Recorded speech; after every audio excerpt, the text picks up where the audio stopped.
thetracker.com, that's what it does for you. You're never going to have to lose your wallet, phone, keys again. Instead, you have this coin-sized device that fits right on in your wallet or on your keys, and then on your phone, you install a program. And what's cool about this program is that when you actually lose your phone, even if you left the ringer off, right, you're trying to call it, figure out where it is, but the ringer's off, the program that is installed via the tracker means that when you hit the button, the phone rings anyway. So you don't have to worry about that anymore either. It makes your life enormously easier. It's one of those problems you don't really think about until it bites you in the butt like every other day. That's why the tracker.com exists. With Tracker Pixel, you'll never have to worry about this again. It is the lightest Bluetooth tracking device on the market. And again, you can put it on whatever you tend to lose, and you will never lose it again. Tracker has a 30-day money-back guarantee, which means you really have nothing to lose. You can even locate your item if it's miles away because every Tracker user is part of the largest crowd locate network in the world. So it's like Waze, except for finding your things. Go to thetracker.com/Ben. That's thetracker.com/Ben to get 20% off any order. That's thetracker.com/Ben for 20% off any order. One of these things will make your life a lot easier. thetracker.com/Ben. And again, you get 20% off your order. Okay, so everybody wants to talk today about President Trump making this phone call to this widow and why this is a huge news story and whether President Trump has no sympathy for widows of war heroes and all of that. And we'll get to that in just a second. But I'd like to suggest that one of the reasons the media are focusing on that is because there were three very big stories that came out back to back to back yesterday, all of them good for Trump, all of them very bad for the left. The first story is the story with regard to ISIS. So we now know that U.S.-backed forces have now taken Raqqa. Okay, Raqqa is ISIS's last urban stronghold. It was the place that was the headquarters for ISIS in Syria, and U.S.-backed forces say they have now taken it, and they've cleared the entire place, and basically ISIS has been restricted to this small portion of area in the Euphrates River Valley. One of the things that you should know about ISIS, and we've played their propaganda videos in the past, is that one of the ways that they have drawn such attraction to so many people is by claiming they have broad territorial holdings. So if you actually look back at the ISIS propaganda videos, they would say things like, we have territory that is greater than all of the United Kingdom. You know, UK is a pretty small country, but still, they would claim that their territorial holdings were justification. They showed that Allah was on their side. Well, now their territory has basically been shrunk to the size of a dime, and that is thanks to the bravery of America's troops and American allies. This is not all President Trump. Some of this was President Obama. A lot of these operations were started under President Obama. President Trump did free up the military to use different rules of engagement, which certainly helped. He took the shackles off the military that existed. ISIS was in retreat before Obama took office. That has only accelerated under President Trump. According to the New York Times, right, I'm sure on page 824, American-backed forces said on Tuesday that they had seized the northern Syrian city of Raqqa from the Islamic State, a major blow to the militant group, which had long used the city as the de facto capital of its self-declared caliphate. Celebrations erupted in Raqqa, where residents had lived under the repressive rule of militants who beheaded people for offenses as minor as smoking.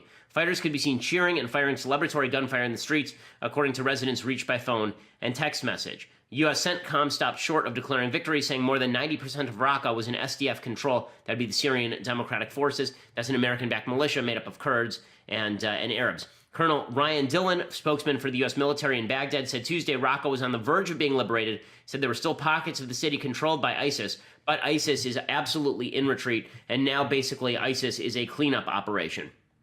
At its height, in 2014, ISIS controlled both Mosul and Raqqa, and now they control neither of them.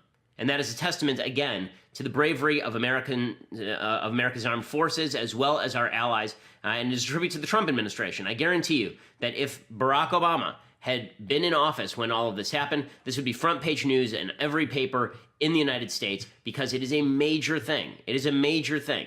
Okay, it's pretty incredible what we were able to do in a pretty short period of time here since ISIS really gained prominence and credibility in 2013, 2014. So good for American troops. That is big story number one. Big story number two. Yesterday, the FBI posted a document revealing that James Comey, former FBI director, had drafted a letter in July 2016 not recommending charges against Hillary Clinton. Okay, as you know, that was way before he was supposed to interview Hillary Clinton. That was way before he had all the information. And so this demonstrates that the fix was basically in here, that James Comey knew that he wasn't going to indict Hillary Clinton, and he was drafting documents to that effect literally weeks and months before he bothered to do all the rest of his research. FBI official, this is according to The Hill, FBI official James Rybecki in mid-May requested in an unclassified email that officials, quote, send any comments on this statement so we may roll it into a master doc for discussion with the director at a future date. 2 months later, Comey would make his announcement criticizing Clinton, but that was 2 months after he had already written his ruling in the case, demonstrating once again that something deeply corrupt was going on here. James Comey has a lot of questions he's going to need to answer on that particular matter. So that is story number 2, and that one, again, does not help the left wing, it does not help the Democratic Party, and it doesn't help the media, which have proclaimed from the beginning that Hillary was innocent, innocent, innocent, innocent. Okay, story number 3. This one is the most stunning story. It really is quite amazing. Okay, the story is basically that you remember there was this story that Trump kept bringing up on the campaign trail. It was a rip from Peter Schweitzer, the guy who wrote Clinton Cash, very, very good researcher.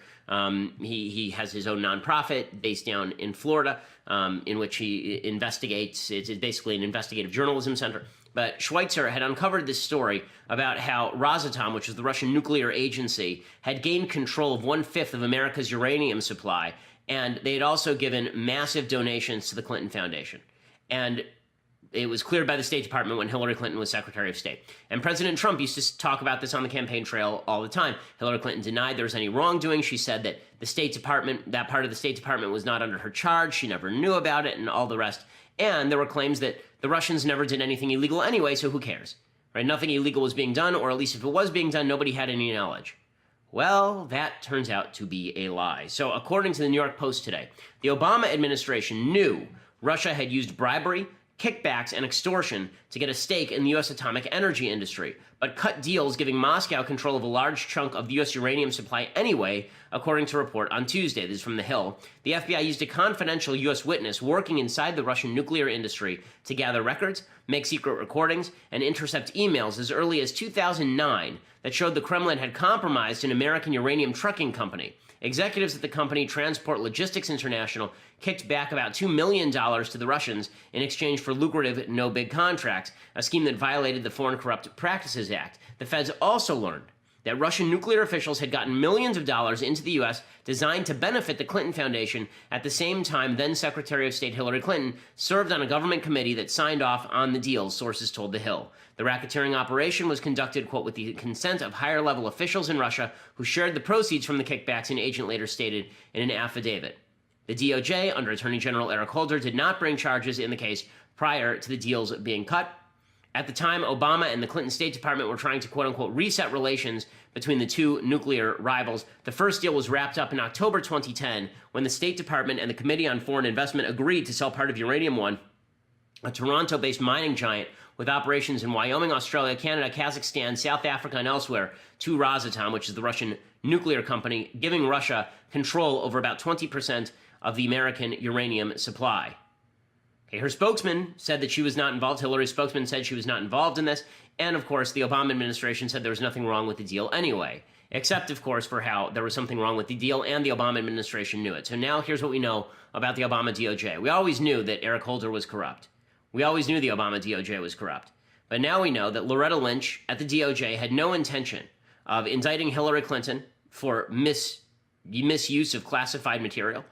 That we know that. Now we know her predecessor, Eric Holder, was basically signing off on deals that were designed to benefit the Clinton Foundation at the same time that the DOJ knew that Russia was attempting to wield influence in a corrupt manner, violating the law in the United States.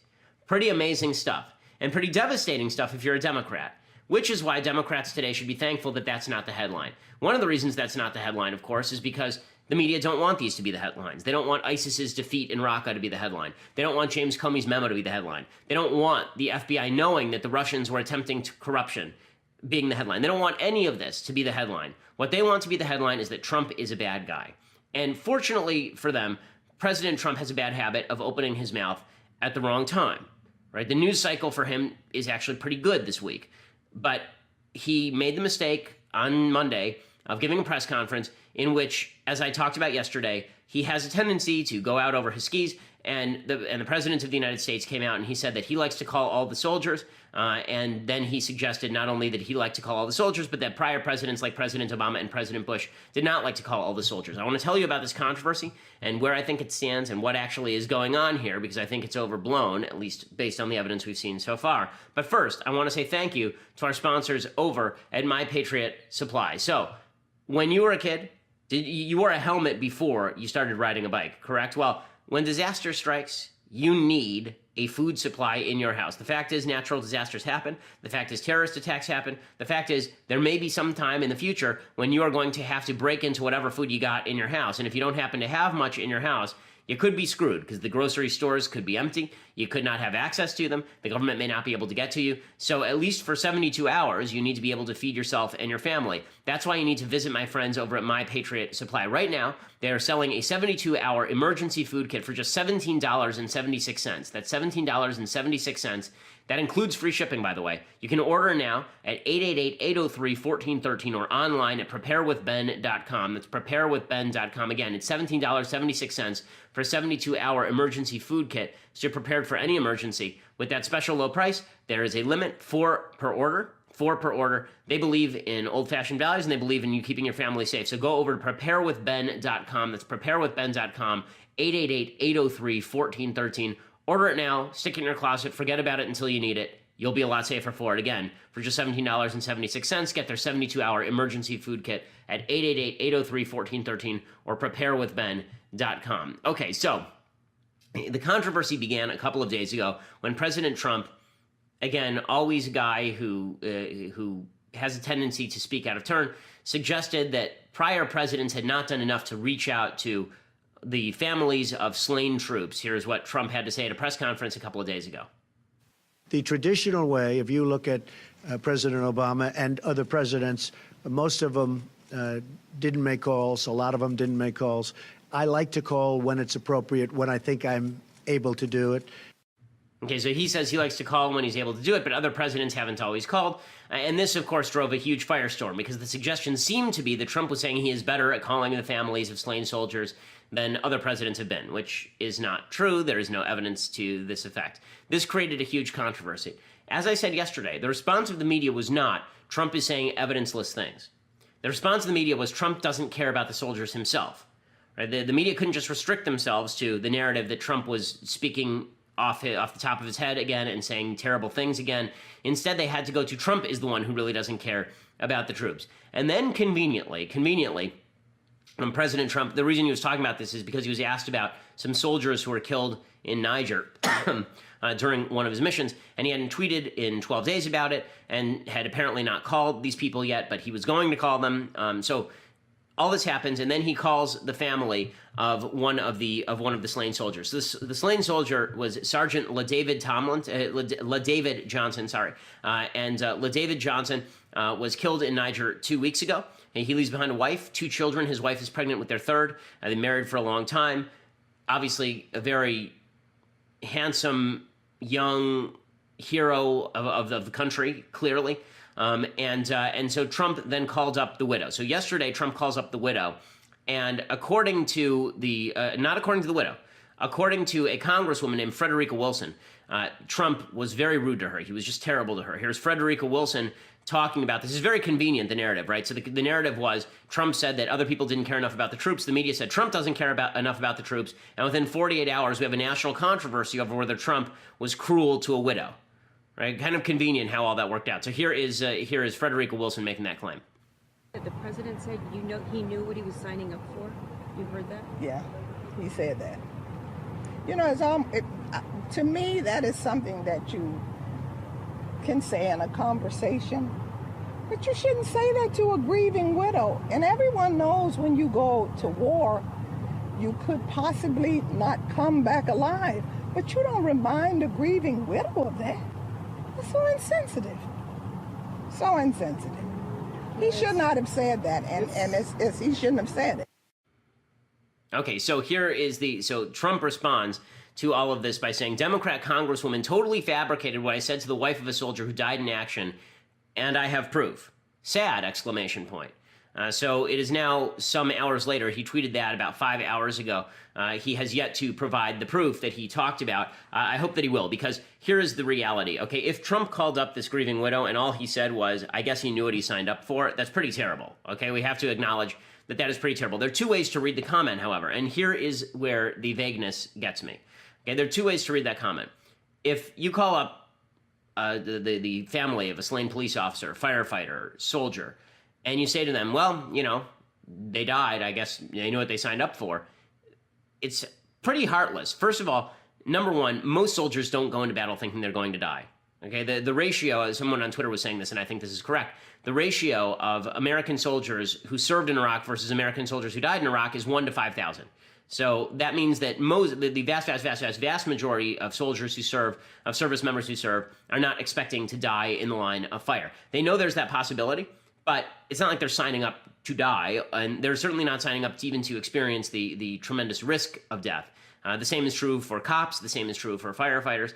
So to suggest this is what they signed up for is really pretty callous. What they signed up for is to defend the country, not to die. If they have to die, they will. But that is not the idea, right? The idea is they're signing up to defend the country. I think that virtually all soldiers that I've spoken to agree with the basic General Patton presumption, which is that the idea is not to die for your country, it's to make the other fellow die for his. So that would be pretty insensitive. That's one way of reading it. The other way of reading it is, you know, your husband was a deeply brave man, and he sacrificed himself in the line of duty. And that's what brave people do. That's what he signed up for. He signed up because he was a brave guy, right? That's another way of reading it. That's what Matt Lewis over at the Daily Beast has suggested, and that is a plausible read. We don't know because we weren't there in the conversation. Now, is it entirely possible that Trump said something out of bounds and said something nasty or unconsciously cruel? Sure, that's always a possibility, but we just don't know. And we have to take into account the biases of the actors. So a lot of people are saying, well, Trump isn't credible on these issues because Trump constantly says he doesn't do things wrong, and he's constantly fibbing about it. There's truth to that. It is also true that Frederica Wilson is a radical left Democrat who has been saying for months that Donald Trump is crazy and that he should be impeached. I mean, she's literally been saying he should be impeached for months. So we're supposed to take her word at face value. This is the same woman who suggested that George Zimmerman should have been locked up without evidence in the Trayvon Martin case. She said that he should have gone to jail, he should have been in prison, and then she said he should be put in prison for his own safety. Right, so Frederica Wilson is not exactly the most credible source. Now, the follow-up on this is that the mother of the widow, Maisha Johnson's mother, sorry if I pronounce this correctly, I think it's Maisha Johnson's mother. Her mother came out and said that the conversation basically went down the same way that Frederica Wilson said. She told the Washington Post on Wednesday she was in the car during the call from the White House and, quote, President Trump did disrespect my son and my daughter and also me and my husband. She said, asked whether Wilson's account of the conversation between Trump and the family was accurate. She replied, yes. Now, I would like to hear from the daughter, from this woman's daughter. I'd like to hear from the wife. The White House apparently has no interest in revealing the contents of the conversation. A White House official released a statement saying the president's conversations with the families of American heroes who have made the ultimate sacrifice are private. Well, then Trump probably shouldn't have tweeted about how he had proof of it. So here's the point. The point is that everyone likes to jump to conclusions based on lack of evidence. If you're just going to stack up the evidence at this point, did Trump say something rude or not in a call to a widow, the evidence would have to be on the side of yes. Is it dispositive? No, of course it's not dispositive. We just don't know at this point because we don't have a recording of the call. We don't have text of the call. We haven't even heard from the widow herself. We've heard from her mother, and we have heard from and we have also heard from Frederica Wilson. So those are the sources that we have heard from at this point, and that does not necessarily mean that Frederica Wilson is a good source. So we should always take this sort of stuff with a little bit of a grain of salt, and I think that we ought to wait for all of the evidence to come out. It also demonstrates that President Trump really needs to stop stepping on every landmine. Not every landmine is worth stepping on. I hate these sorts of fights. I mean, really, this is the third time that President Trump has gotten into it with the Gold Star family. It's just a waste of time. It's a waste of space. There's no reason to do this. It's completely fruitless. we should have left it behind. Unfortunately, the culture wars are what Americans are interested in, however. We have major policy issues on the table. We have Obamacare. We have tax reform. We have so many things that need to be done, and yet we are consumed with cultural issues every day because it's easy to run to a side. It's very easy to run to a side and declare your virtuousness or the other guy's evil. That's what's happening on a consistent basis. So President Trump spoke at Heritage Foundation yesterday, and in speaking at Heritage Foundation, he spent an awful lot of time talking about these cultural issues because Trump knows better than anyone else that he was elected on the basis of culture, not on the basis of policy. Right? All of the talk about Trump being a typical Republican president on policy, that's not actually why he was elected. He was not elected as a Republican on policy. He was elected because he likes fighting culture wars, and there were a lot of people who are angry at the prevailing state of American culture. So over at the Heritage Foundation, he dropped some Republican conservative red meat. He started off by saying that freedom is a gift from God, not from government. The most important truth our founders understood was this: freedom is not a gift from government. Freedom is a gift from God. Okay, so I love that. You know, it's a great line, but that's not why people voted for Trump either. I'm going to show you why people voted for Trump in just a second. But first, I want to say thank you to our sponsors over at the U.S. Concealed Carry Association. So you're in your house, it's the middle of the night, you hear somebody rattling the lock on the front door, and then you hear a crowbar being jammed into the lock. You go to your safe, you get your gun, you load it up, you walk out, there's somebody breaking through the door, and sure enough, you have to shoot him. That's the end of the story, right? Well, not so much. Now the police are going to come, they're going to talk to you, they may arrest you. This is why you need the 2017 Concealed Carry and Family Defense Guide from the U.S. Concealed Carry Association. In it, you will learn how to detect attackers before they see you, how to survive a mass shooting, the safest, most dangerous places to sit in a restaurant, how to responsibly own and store a gun, particularly if you have little kids, as I do, and a whole lot more.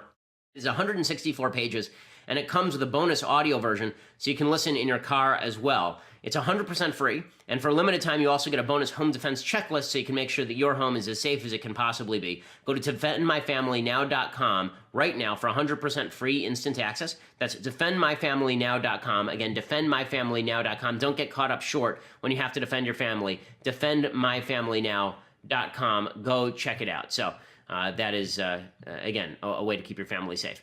Okay, so President Trump at Heritage Foundation dropped a bunch of lines that were really more campaign lines than anything else. Here's President Trump saying that he's going to bring Merry Christmas back. You're going to be saying Merry Christmas again, okay? You're going to say Merry Christmas. You know, you go to the stores, and they have the red walls, and they have the snow, and they even have the sleigh and the whole thing. They don't have Merry Christmas. They don't have Merry Christmas. I want them to say, Merry Christmas, everybody. Happy New Year, happy holidays, but I want Merry Christmas. Okay, so if this is a major issue to you, then this is why you voted for Trump. Okay, so the reason that this works for Trump is because, is it kind of dumb? Yeah, we were all saying Merry Christmas anyway. It's good that the president wants to say Merry Christmas. Christmas is a national holiday. All of that is worthwhile. As an Orthodox Jew, I can say that I say Merry Christmas to Christians all the time on Christmas. The idea that you shouldn't is ridiculous. However, the idea that this is a thing that Trump is going to accomplish for us, that saying Merry Christmas is now going to be in vogue again because Trump is president, I think it's dumb, but it is one of the reasons why Trump won, is because people feel inundated by the culture of the left. They feel inundated by the culture of the left on a consistent basis, constantly, and I think for good reason. And so Trump likes to focus on this, right? This is the stuff that this is the great misnomer about Trump. Trump was not elected to get Republican policy done. He was elected because we wanted a talk show host as president of the United States who's going to talk about these issues and shift these issues, which is why you see so many conservatives who are so excited about Trump talking about kneeling in the NFL and think Trump won some sort of great victory by taking down the ratings for the NFL, because the culture war matters. The culture war does matter. I just think the culture war should be won in the culture as opposed to being won in the political sphere. Maybe that's a little bit too high-minded of me, but I'm more interested in the president of the United States actually promulgating good policy than I am in him telling people they can say Merry Christmas again. I think we can do both, by the way. I don't think it's irrelevant. I don't think the president can't say this stuff. But this is I would suffice it to say, I think, for a lot of Republican voters, if Trump gets nothing done but he says this kind of stuff, they would rather that than that he not say this kind of stuff but get a bunch of things done. Trump continued along these lines. He says that people are trying to destroy Columbus statues. We believe we should preserve our history, not tear it down. Now they're even trying to destroy statues of Christopher Columbus. What's next? Has to be stopped. It's heritage. Okay, so again, the idea that the Christopher Columbus statues are coming down, I've protested that too. I think it's idiotic. He's correct about this. Again, this is all culture war type stuff. More culture war type stuff. He says the American flag should be treated with respect. Again, I agree with all of these basic principles that he is stating right now. The only point that I'm making is this seems to be a tremendous focus for Trump for a reason, and that is that we're not getting anything done legislatively. We believe that our great American flag should be treated with reverence and respect, and that young Americans should be taught to love our country, honor our anthem, and proudly recite the Pledge of Allegiance. Okay, so again, agreed with all of this, but this is the real reason why Trump won, and this is why we're going to just keep devolving into culture wars and not paying attention to the news. Some of that's on the media. The media don't want to pay attention to the news. It's more fun to talk about culture wars. Some of that is on President Trump, who was elected to talk culture wars and not really to engage with policy. So when the Trump administration says, why aren't you guys talking about Raqqa? They're right, but it would help if President Trump didn't feel the need to engage in a culture war every 5 minutes, obscuring his other accomplishments. Now, Democrats have responded to all of this by suggesting, of course, that it's all Republicans' fault, that the reason we have these culture wars, it's all Republicans' fault. So Joe Biden came out yesterday, former vice president, and said that the demise of rhetoric in America began with Newt Gingrich. We saw the beginning of the demise of the nature of the discourse when the Gingrich Revolution started to occur. When on the floor of the United States Senate, a senator would refer to a sitting president as Bubba. When someone, forget Democrat, Republican, when someone would yell at a State of the Union, liar, the destruction of these norms, and it's generating chaos.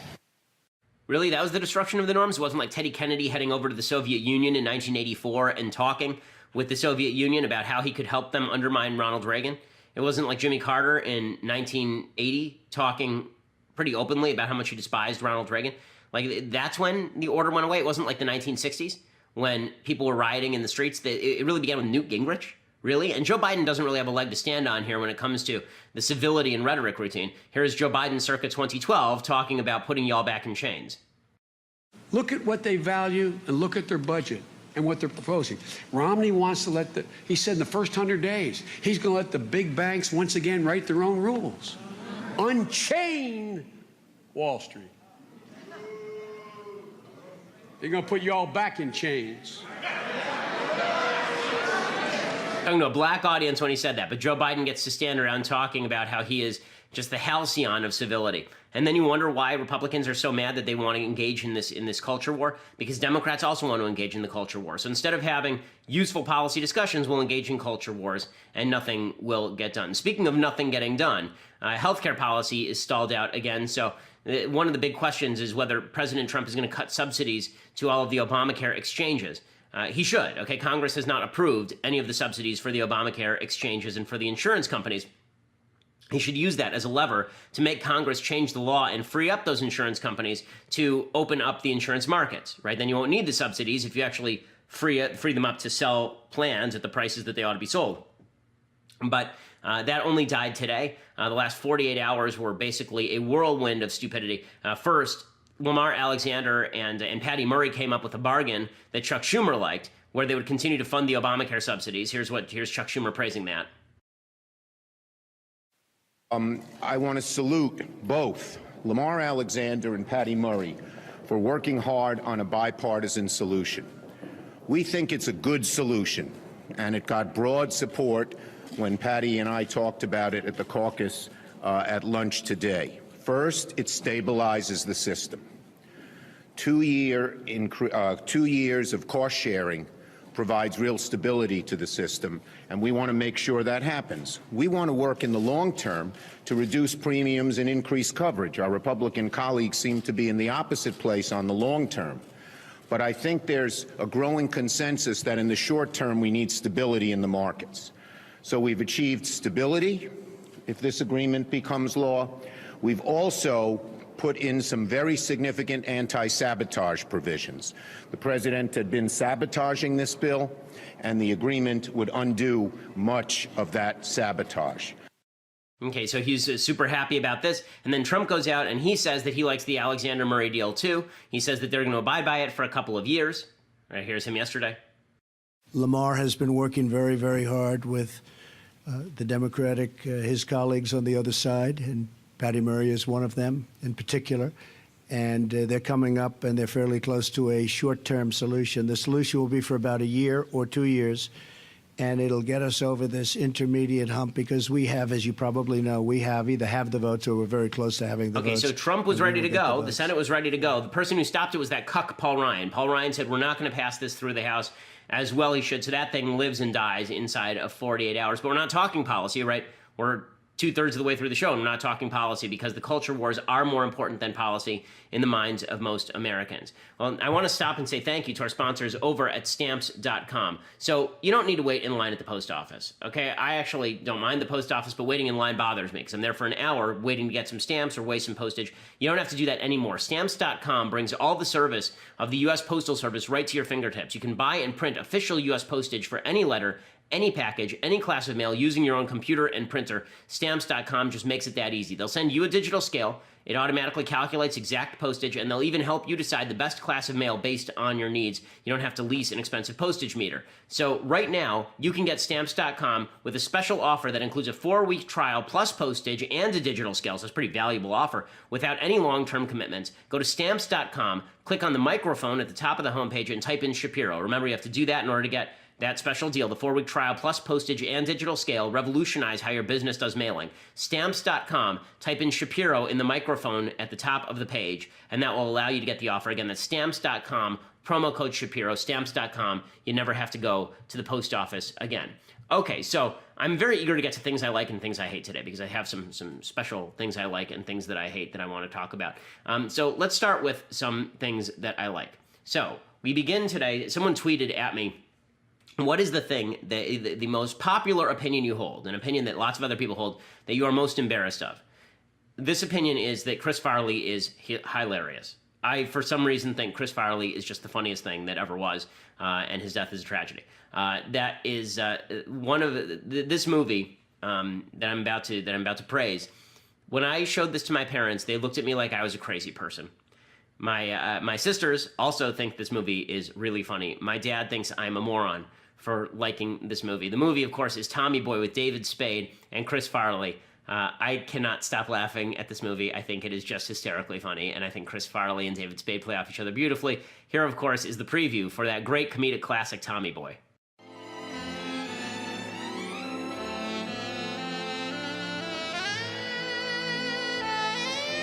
Holy shnikes. Is that for me? No, son, that's for me. Yeah!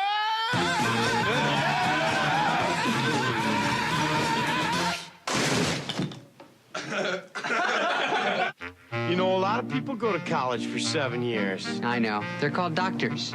There's always has been, always will be, a family firm. Oh, son of a... Someday my son will run it. Luke, I am your father. Aw, I've interrupted happy time. That's my name. Yeah, that's your new office now. Whoa. Do we really want to put the future of the company in Tommy's hands? Promise me you'll look after Tommy Boy here till he gets his feet wet. Sure, and thanks for choosing me. Hey, Tommy, this is not a vacation for me. I'm out here against my will, so the least you can do is pretend to work. Ugh, I can actually hear you getting fatter. All right, it's sale time, so remember, we don't take No for an answer. No. Okie dokie. I'm gonna pass. Gotcha, thanks. Oh, son of a... That's gonna leave a Okay, mark. so the preview does not do justice to the hilarity of this film. There are a couple scenes that are really, they're really great.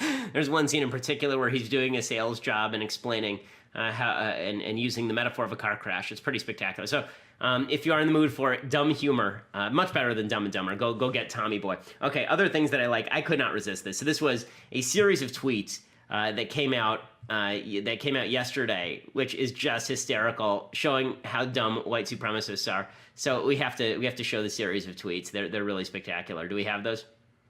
So Ivan Throne at Dark Triad Man, he said, "This is called art. This is the legacy and heritage of the West. This is what the men of the West fight, sacrifice, and die for. This is victory. Hashtag Deus Vult." Okay, and it's a statue. If you can't see it, it's a statue of a very smoking hot woman, hair blowing in the wind, and dress blowing backwards, clinging to her body. This is what we fight for. Okay, and the next thing that happens is that somebody tweets, "Is there an example of a female sculptor who committed herself to the same level of detail that a male does with a woman?" And Ivan Throne tweets back, "None that come to mind. That sculpture is an act of worship before heaven, and it shows." And then they're informed by Pliny the Elder, quote, "The sculptor is a Chinese woman, you dork-ass losers." And here's a picture of the sculpture and the sculptor. So it was a Chinese woman who made that tribute to the West. Again, showing that culture is significantly more important. Culture and art significantly more important than the color of your skin or the place of your birth. So all of the moron white supremacists who think that great art can only be created by white men, no.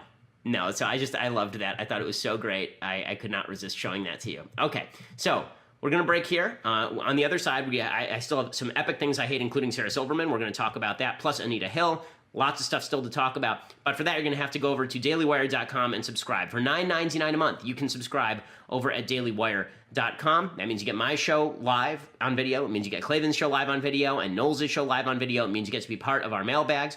You get to be part of conversations when we do our special Q&A sessions. Clavin did his yesterday, which went great. You can ask the questions when you join up as a member. And for $99 a year, you can get the annual subscription, including our fabulous Leftist Tears Hot or Cold Tumbler, world famous. You will enjoy it. It is the greatest of all beverage vessels. So go and check that out. Or if you just want to listen for free later, please subscribe over at YouTube and make sure you listen at iTunes or SoundCloud as well and leave us a review. We always appreciate it. We are the largest, fastest growing conservative podcast in the nation.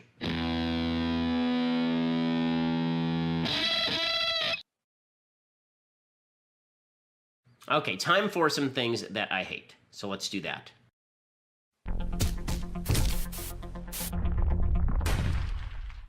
Okay, so we begin with CNN. So this hashtag #MeToo has been going around. I talked about it yesterday, and what I was suggesting is that I'm not against women telling their stories of sexual harassment or sexual assault. I think it's important that they do so, but I think it's significantly more useful if you are going to come out and give me evidence, right? Because it's hard for me to side with you without evidence of even who you're accusing, because there are cases, we know, public cases, right? UVA, Lena Dunham, on racial matters, Michael Bennett, the Seattle Seahawks defensive end, right? There's all sorts of cases where people make accusations that turn out not to be true, and this idea that we owe them our credibility at the beginning, that we owe our credulousness at the very beginning, I don't think is right. I don't think that's correct. I think that we owe people the respect of hearing their stories. But the problem with vague stories that don't actually name names is that it's difficult for us to determine who the bad guys are and how to fight the bad guys. I mean, beyond, that's a horrible thing that you just told me about. I'm not sure what we're supposed to do about that. I have no intention of engaging in similar activity. So what would you like from me? And that's always the question, right? The question is, what can we do from here? I mean, when we're talking about the Harvey Weinstein scandal, when we're talking about there's this what's the name of the gymnast? There's this famous gymnast who just came out a little while ago, Michaela Maroney, who just came out and said that the doctor on the U.S. women's team had molested her for years, right? That's a case where we can see the person who did it, and we can say that person belongs in jail. This is why I suggested that stars need to come out and they need to name names, because they can afford the legal fees. If somebody sues them for slander, they can go to court. If you're an up-and-comer, you don't have any money, their sexual harassment statutes of limitations, I think it's a year in many states where you have time to actually file a sexual harassment claim. If you're beyond that, then you could get sued, presumably for slander. At least that's what I've been told by a reporter over at the Wall Street Journal. I understand all those concerns, but if you want us to fight individual bad guys, we have to know who the individual bad guys are. And this is it's sort of like saying, fight Nazism. And you're like, well, I don't like Nazis. Nazis are evil, and Nazism is bad. And they say, well, you're not fighting hard enough. And it's like, well, what do you want me to do? You actually have to show me a Nazi and then we can determine the best way to fight that Nazi. So here's the reason that this is a problem. So CNN ran a story today in which they had on Anita Hill to talk about Harvey Weinstein. This is a bugaboo of mine. It drives me up a wall when the media, HBO just did a mini-series about Anita Hill, do this whole routine like Anita Hill unquestionably was telling the truth. Anita Hill was clearly telling the truth about being sexually harassed by Clarence Thomas. There are a number of facts that call into question her account of exactly what happened with Clarence Thomas. Okay, the fact is that Anita Hill she was not found credible by a huge percentage of the American population for a variety of reasons, including the fact that she insisted on speaking to the Senate Judiciary Committee in confidence, not publicly, right, and not with her name attached. Well, if she made a specific accusation, wouldn't Thomas know who she was anyway? So that really means that she was making accusations that were so vague that they presumably could have come from anybody, right? This is what Thomas Sowell says. He says, think about it. The accusations referred to things that were supposed to have happened when only two people were present. If the accusations were true, Clarence Thomas would automatically know who originated them. Anita Hill's request for anonymity made sense only if the charges were false. Hill admitted under oath that although she previously denied being told something by a Democratic staffer, she actually was. There are a dozen women who came out in support of Clarence Thomas, contradicting Anita Hill. Hill made numerous phone calls to Clarence Thomas long after she stopped working for him. She followed him from job to job, even though she worked for the federal government, where there's tremendous job security. A witness who said that she was told details about the supposed sexual harassment while the two were living in Washington didn't even live in Washington at the time. So there were serious credibility problems with Anita Hill. Nonetheless, here is CNN today, quote, Anita Hill on Harvey Weinstein, we have to ask, how far have we come to equality? And they're using Anita Hill as sort of the talking point. It says the Harvey Weinstein scandal suggests workplace conditions have not improved nearly enough for women in the 26 years since then Supreme Court nominee Clarence Thomas was accused of workplace sexual harassment. His accuser, Anita Hill, told CNN's New Day on Wednesday. So number one, Anita Hill's credibility has been in question for years. Number two, it's kind of weird, don't you think, that CNN never runs a story saying the Harvey Weinstein scandal suggests workplace conditions have not improved nearly enough for women since Kathleen Willey accused the President of the United States of groping her in the Oval Office. You never hear from Kathleen Willey. You never hear from Juanita Broderick. You never hear from Paula Jones. You never hear from a variety of women who were sexually harassed or assaulted by President Clinton. All you hear about is the one who claims that she was by Clarence Thomas, but was never proved it in court and never even filed a case. So there's that. Okay, other things that I hate. So Sarah Silverman has a new series. It's called I Love You, America. Now, Sarah Silverman bugs me for a variety of reasons. I'm not a fan of the cutesy use of the C word. You know, she does like a little child's voice and then she curses like a sailor. I don't find that particularly amusing. She's also a hardcore leftist who really looks down on red state America and Republicans in any area of American life. I mean, she campaigned for Bernie Sanders. So, of course, she's the perfect person that Hollywood and Netflix are going to trot out to I think it's Hulu, actually, is going to trot out to unite Americans. Like, I can't think of a more unifying figure than Sarah Silverman. So here's Sarah Silverman's trailer for I Love You, America. I